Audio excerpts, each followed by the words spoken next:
الحمد لله نحمده ونستعينه ونستغفره ونعوذ بالله من شرور أنفسنا ومن سيئات أعمالنا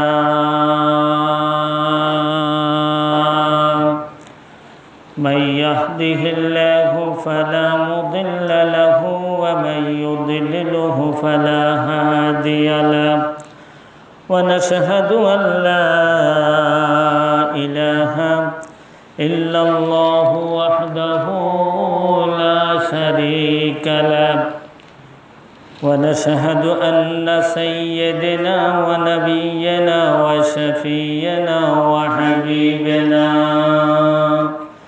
وحبيبنا ومولانا محمد أرسله بالحق بشيرا ونذيرا وداعيا إلى الله بإذنه وسراجا منيرا فقد قال الله تعالى في كلامه المجيد والفرقانه الحميد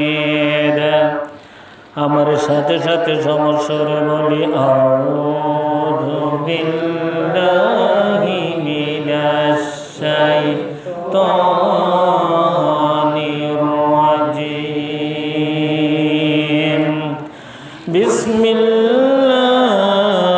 বিসমিল্লাহির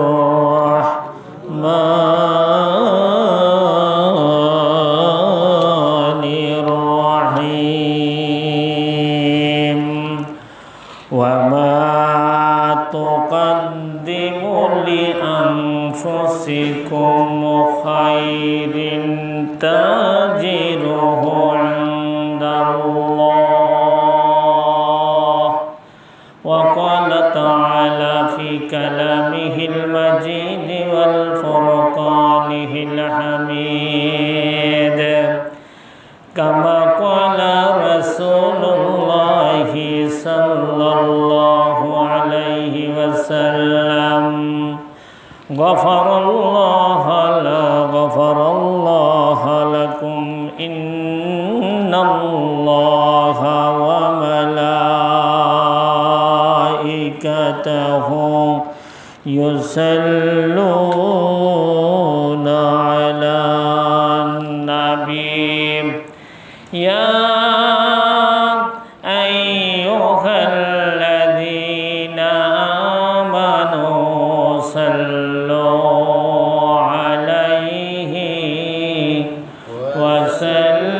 وسلموا تسليما اللهم صل على سيدنا مولانا وعلى آل سيدنا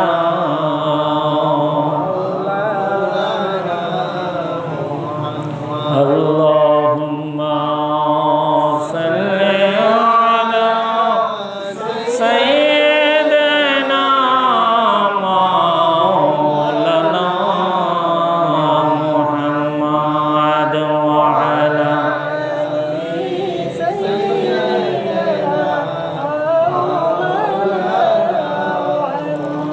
محمد کی راجا